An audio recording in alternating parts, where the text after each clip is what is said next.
Bien, seguimos en la mira, como les anunciábamos, el economista Gustavo Licandro. Gustavo, muchas gracias por estar. Al contrario, gracias por la invitación. Y el abogado ya ha estado varias veces aquí, Carlos Loaiza. Carlos, muchas gracias, Gabriel, gracias por estar. Y un honor estar con Gustavo en la mesa.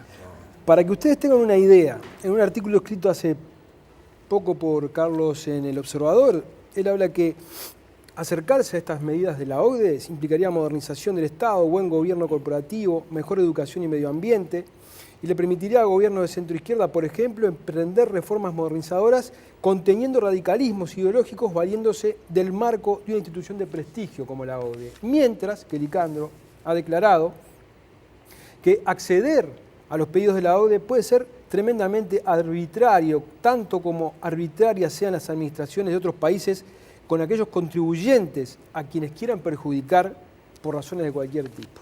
Están enfrentadas las posiciones. Vamos a empezar por Licandro. Es arbitrario esto, es una sujeción al... Yo le decía cuando lo invité que su posición se puede parecer a la de que antiguamente, no sé, antiguamente dice uno, ¿no? Tenían la izquierda de este país cuando todo lo que tenía que ver con las potencias centrales era horrible y íbamos a estar bajo su bota. Y ahora un liberal como usted nos advierte que podemos caer bajo la égida. A ver, es verdad que mi posición no es el lugar común en estos últimos tiempos. Y es verdad que yo soy muy contrario a aceptar cualquiera de estas exigencias que nos trae la OCDE o países como Argentina u otros países que le exigen a Uruguay entrar en este tipo de mecanismos. Pero a ver, empecemos por el principio. La OCDE son 34 países, de los cuales, sacando Chile y sacando Turquía, los demás son todos países desarrollados, Alemania, Francia, Japón, todos países desarrollados, los más grandes. Y su objetivo es muy nítido, dicho por ellos mismos, es expandir las economías de sus Estados miembros y cooperar con otros países de menor desarrollo económico. Expandir las economías de sus Estados miembros. En el pasado, la OCDE, vamos a irnos 2, 3, 4 décadas para atrás, cuando habían flujos de capitales de los países emergentes, particularmente Sudamérica, particularmente Argentina, que es a donde vamos, yo por lo menos voy a ir yendo cada vez más, buscaban refugio en Suiza, en la administración de fideicomisos en Inglaterra, en Miami, ¿verdad? La OCDE, primero, digamos, el discurso de los foros similares a la OCDE, después la OCDE, básicamente hablaban de los derechos de propiedad, las instituciones, los países serios y todo eso. Ni se preocupaba de que hubiese salida de capitales de esos países en los cuales ellos no participaban ni tenían el más mínimo interés. Estaba muy bien que fuera para allá, porque básicamente esos flujos de fondo, ese flujo de fondo, básicamente la banca suiza lo que hace es básicamente, tiene como posición activa títulos de deuda pública de Alemania, de Francia, de Inglaterra, que financiaban gasto público de esos países, financiaban déficits fiscales de esos países.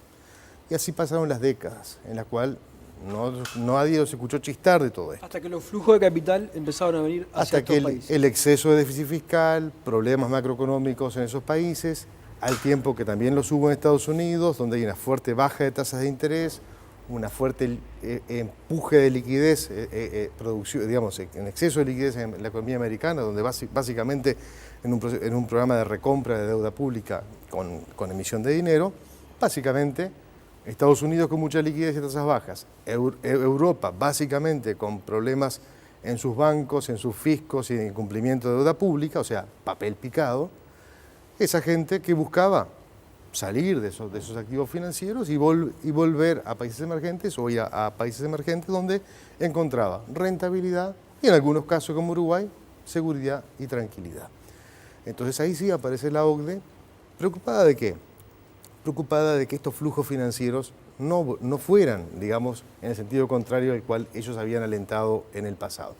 Porque en definitiva, cuando falta financiamiento en un país, hay dificultades para financiar justamente los déficits fiscales, los créditos al sector productivo, la inversión, etc. Entonces, mi punto de partida en todo esto es que la OCDE en realidad no tiene nada que ver ni con la transparencia, ni con el lavado de dinero, ni con todas aquellas cosas malas que originan malos fondos. La OCDE se preocupa de que aquellos países que quiere defender y dice defender, ¿no?, no haya movimientos de capitales saliendo de allí. Y eso, en el caso de Uruguay, digamos, es muy claro el impacto que genera. Por eso esa frase que tú comentabas recién, digamos. ¿Por qué? Porque Argentina, básicamente, la mayor parte del ingreso de capitales que tiene Uruguay, el origen es Argentina. De la salida de capitales de Argentina, algo en la media de las últimas décadas, algo menos del 10% de lo que sale de Argentina queda en Uruguay. Y ese número representa aproximadamente las 3/4 partes del ingreso de capitales en Uruguay. O sea, de la inversión en Uruguay.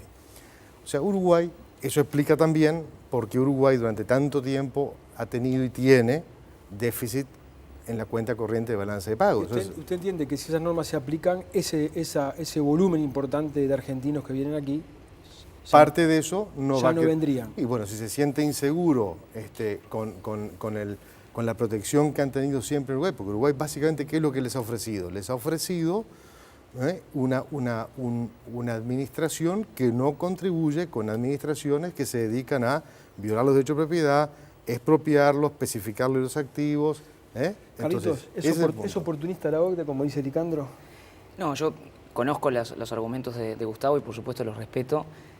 Tengo una posición diferente, tú lo has comentado, pero yo quiero separar dos realidades distintas, porque son dos aristas distintas. Tú el artículo que mencionabas, que es una columna del martes pasado, El Camino del Inca, abreva en una tesis que vengo sosteniendo desde el 2009, a propósito de la inclusión de Uruguay en la lista gris, y que es que Uruguay debe converger a la OCDE y debe ser miembro de la OCDE, pero no solo desde el punto de vista fiscal. Y tú mencionabas las ventajas.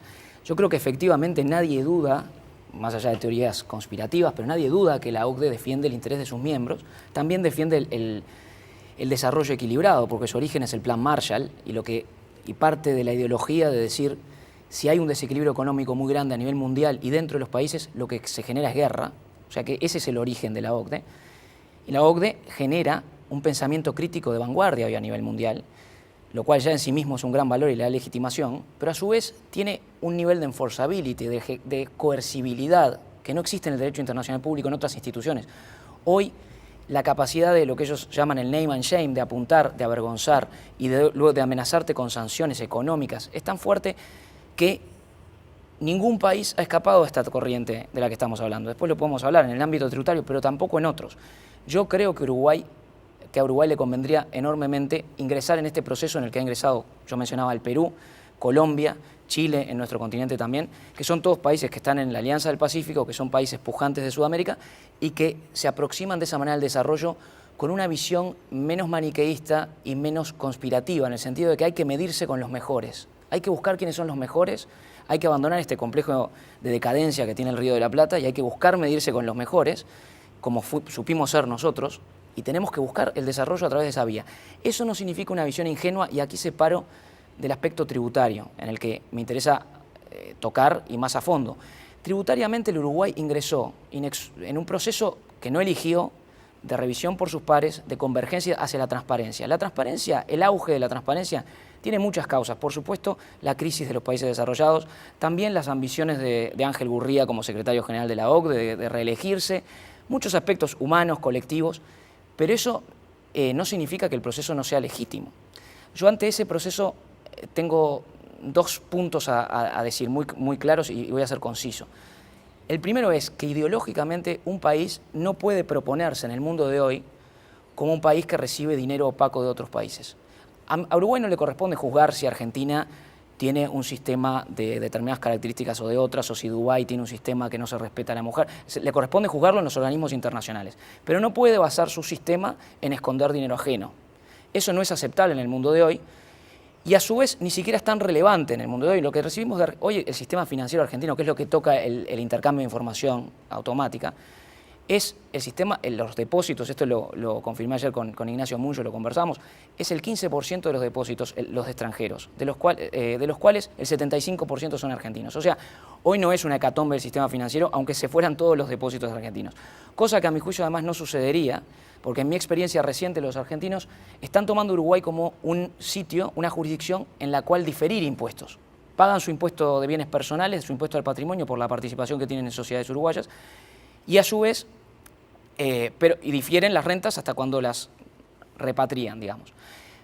Pero en el tema tributario también rige una máxima, y yo creo que la política de Uruguay, después de un instante de perplejidad inicial en el cual estuvimos en las peores de las listas y no supimos bien qué hacer, después se tomaron las riendas del asunto.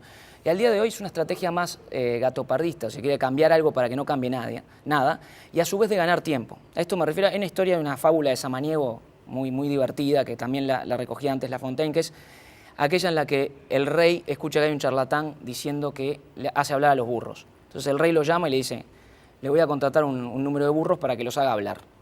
Y el tipo le dice: bueno, yo lo hago, pero deme 10 años. Y el rey le dice: perfecto, si lo logran 10 años, lo voy a convertir en bufón de la corte. Si no lo logra, lo voy a ahorcar. Cuando sale, le dicen los de la corte: a usted lo van a ahorcar, porque usted no va a hacer hablar a los burros. Y él le dice: en 10 años puede haber muerto el rey, puede haber muerto yo, puede haber muerto el burro. Ganar tiempo es una buena estrategia. Suiza acaba de firmar el acuerdo de intercambio automático de información. Panamá, que dijo que no lo iba a hacer, no lo hizo, pero por una sencilla razón. El poder que tiene en Colombia Panamá y los colombianos que son dueños de bancos panameños lo impidieron y se van a sentar a negociar un año más. Breve, ¿quedarse al margen qué implicaría para vos? Para mí implicaría estar nombrado como alguien que no cumple con las normas y por lo tanto llamar más la atención que muchas veces cumplir con determinados compromisos que luego sobre la marcha se van a tener que discutir, ¿no? Más allá de esta posición que expresa Carlos, es un hecho que quienes defienden la posición que usted tiene son pasibles de ser señalados como quieren defender a los evasores, ¿no? Quieren defender a los evasores. ¿Qué dice usted antes? Es al revés. Uruguay es un país donde los extranjeros tenían sus activos físicos, activos financieros a nombre propio de personas físicas. Hoy, después de que se empezó a flexibilizar el secreto bancario, se firma el acuerdo con Argentina, se exige que las sociedades al portador haya un registro con el nombre de los beneficiarios, lo que ha pasado es que muchos extranjeros lo que están haciendo es pasando sus activos a sociedades anónimas, donde los accionistas a su vez son otras sociedades de otras jurisdicciones, de Panamá, de Delaware, de otros países, ¿no? Isla de Man, etc. ¿No? Con lo cual, lejos de esto llevarnos a una situación de transparencia, lo que nos está llevando es a opacidad. Eso explica por qué hay una afirmación falsa de decir, uno mira los números simplemente por el origen de las cédulas de los depositantes y dice: no, el stock de depósitos de no residentes bajó sensiblemente porque ahora es un tanto cuanto por ciento. Está mal. Eso incluye personas del Está exterior mal. también. Pero está mal, ese número está equivocado. Ese número está equivocado porque lo que no lee es quiénes son los beneficiarios de las personas jurídicas dueñas de esos depósitos. Pero eso es otro tema, digamos que simplemente es un efecto. Para mí no, mide los dos, individuos y personas jurídicas del exterior. Si además el beneficiario es del exterior, también será del exterior. Es un número total. Sé lo que te digo, no mide así, no importa. Yo Pero lo que traemos es opacidad. Lo de la opacidad es porque ante esta nueva realidad los inversores buscan piruetas para artilugios. O en algún momento se pueden resolver ir a otras jurisdicciones. En ese caso no hay opacidad. Algunas jurisdicciones, sí, se van para otro lado, sí. Pero hay jurisdicciones donde hay algunas formas de secreto y de reserva dentro de los propios países desarrollados. Por ejemplo, en Estados Unidos, en algunas formas jurídicas en Inglaterra. O sea, no es que este sea las únicas islas que permiten que la gente venga a que se coma. Otra cosa con respecto a lo que tú decías recién, perdón, y es el origen de los fondos. La mayor parte de los fondos que ingresan a Uruguay ingresan de Argentina y en su altísimo porcentaje son fondos de origen blanco y legal, de gente que tiene su actividad, paga sus impuestos. Ilegal. Ilegal, no ilegal, ilegal. Son legales. Perdón, sí, legal, exacto, sí, claro. Legal, paga sus impuestos, son fondos legales. Es cierto, salen de Argentina y muchas veces, como Argentina grava la renta, grava la renta por criterio universal y también el impuesto a las ganancias, el impuesto a los activos también grava los activos fuera del país, es verdad que cuando vienen a Uruguay o a otro país y no lo declaran, ahí pasa a ser negro. Pero el origen es legal y es blanco y es gente profesional, un notario o lo que fuera. Entonces, hay que entender, lo que hay que entender es que el Uruguay en su historia ha financiado su actividad, su inversión en base a ingreso de capital. Nosotros vivimos del ahorro externo. Uruguay es un país que históricamente tiene cuenta corriente negativa. Eso es gracias a que captamos ahorro externo, porque vendemos seguridad y vendemos tranquilidad.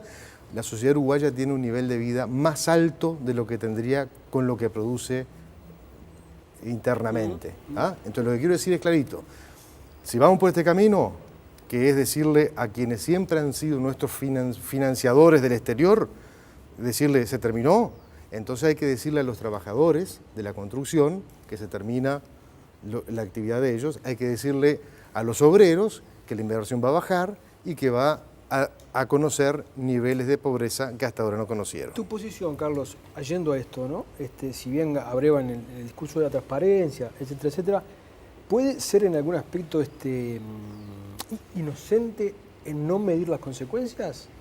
No. ¿O no te importa? No, digamos, no. Vos decís, bueno, me importa mientras seamos transparentes no me importa quedarme pobre, digamos. No, me importa y mucho, y por eso separo mucho el discurso de convergencia hacia la OCDE, como medirnos con los mejores, del tema estrictamente tributario. Desde el punto de vista estrictamente tributario, yo te manifesté una interpretación estratégica del asunto. Mi opinión es que no es correcto que se va a ganar en opacidad. O sea, si los argentinos tuvieran el dinero declarado, no tendrían por qué pasarlo a una sociedad extranjera que cambió. O sea, precisamente si lo están pasando a otros vehículos es porque no es dinero declarado en Argentina. Punto uno. O sea, no es que ganamos en opacidad. Ya hay opacidad respecto a Argentina. Pero antes estaba a nombre propio, Carlos. Pero no estaba declarado en Argentina, porque si no, no necesitan cambiarlo. Pero el origen era blanco. ¿Blanco en qué sentido? Blanco. En que no corresponde a actividades ilícitas. Ilícitas. Pero si es blanco, puede declararlo en Argentina y obtener diferimiento de impuestos y continuar declarándolo en Argentina. Uruguay eso lo permite. O, a su vez, puede perfectamente valerse de otros vehículos que están a disposición y que el propio Estados Unidos y que el intercambio automático de información y el estándar de intercambio de información admite perfectamente.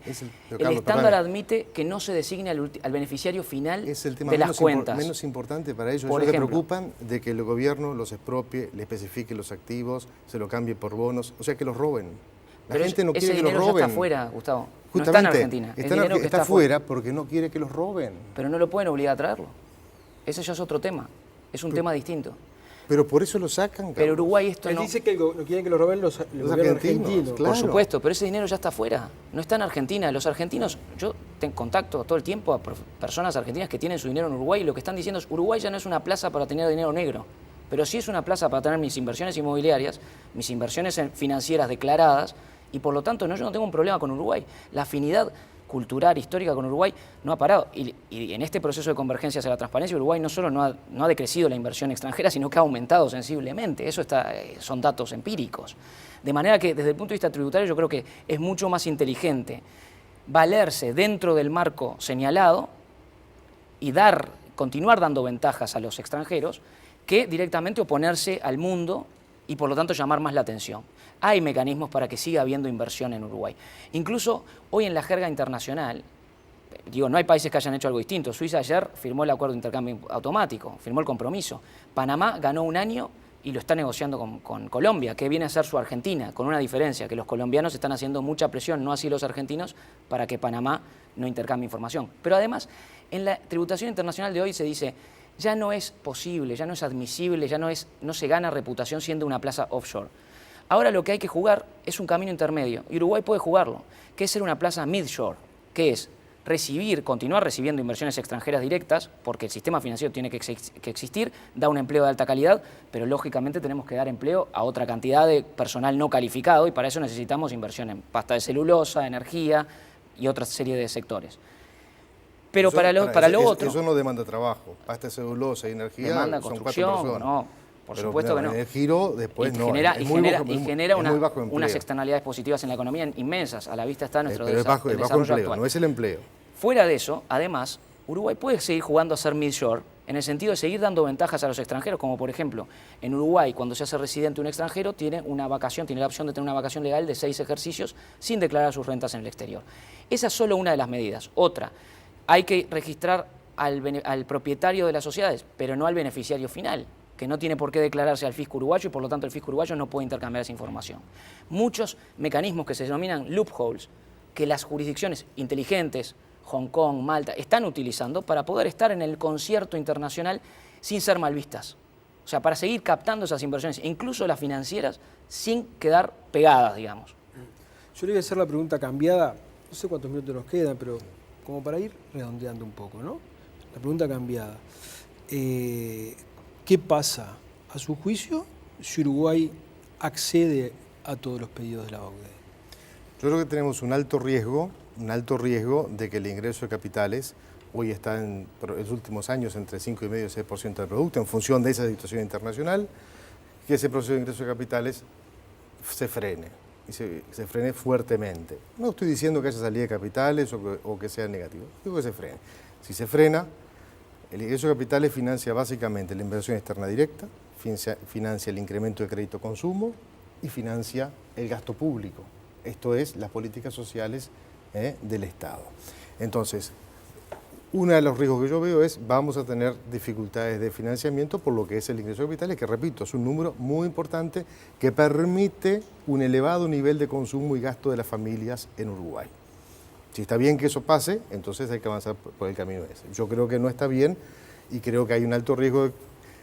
No hay que poner en riesgo a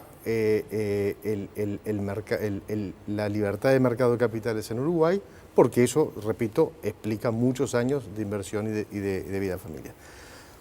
Otro punto que yo creo que hay que entender es, y solo por mencionarlo, esto no tiene nada que ver con el tema lavado de dinero y el tema transparencia.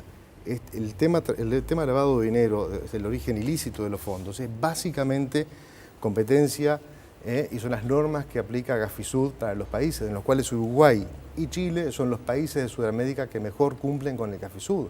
Solo por leer algunas cosas que son las que preocupan al Gafisud y preocupan a Uruguay, excelentemente liderados por el Banco Central de Uruguay, que quien se ha preocupado de actuar en la materia, es básicamente el origen de fondo que venga del narcotráfico, del terrorismo, del contrabando, de armas y explosivos, del tráfico de órganos y medicamentos, tráfico de personas, la extorsión, el secuestro, el proxenetismo, el tráfico de obras de arte, crimen de genocidio, guerra, lesa humanidad.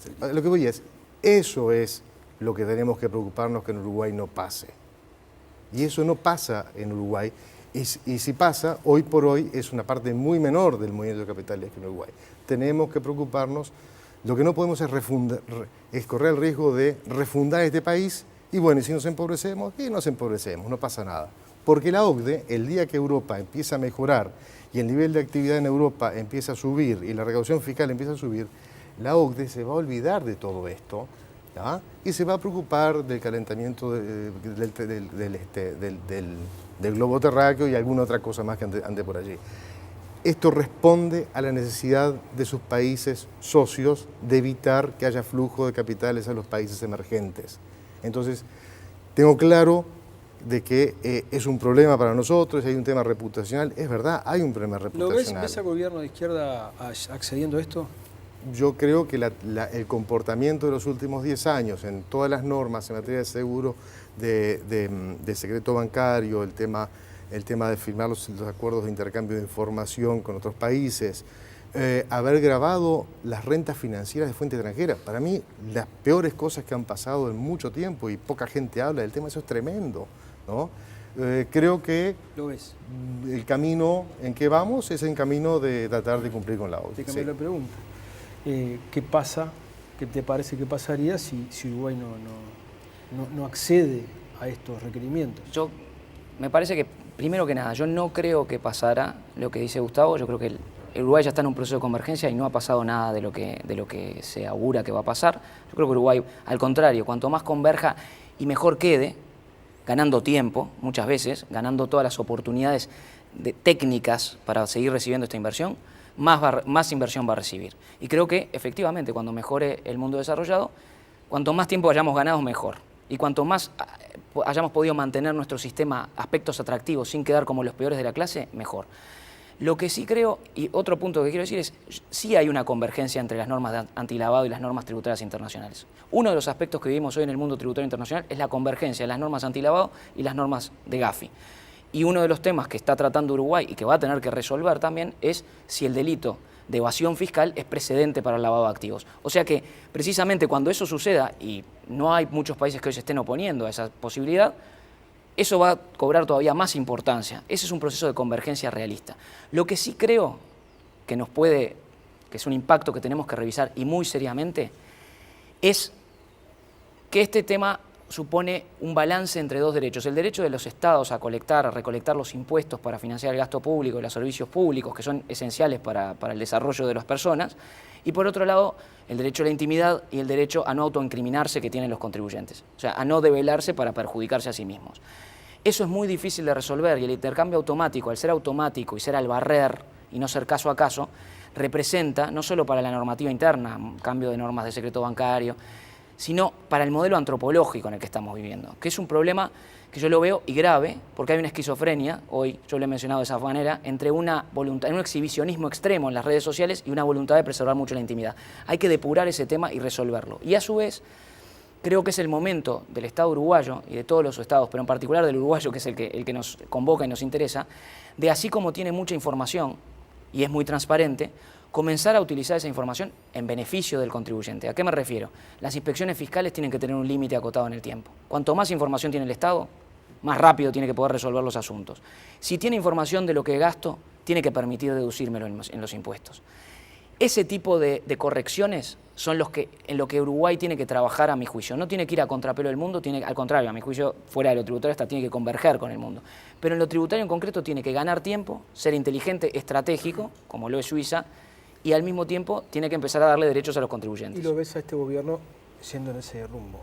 Lo veo yendo en ese rumbo. Este gobierno no, al que viene en realidad. Yo creo que se necesita una voluntad más firme, y de hecho un proceso como el de la OCDE lo exige. Hay un concepto que se llama willingness, que es una voluntad firme de querer hacer las cosas, y un proyecto estratégico que entienda que esto es un tema de alta política, política exterior, política económica. Es mucho más que impulsos erráticos o ser reactivo a presiones. Señores, les quedo muy agradecido por su presencia. Gracias a ti por la invitación, Gabriel. Muy bien. Muchas gracias. Nos vamos a una tanda y ya venimos.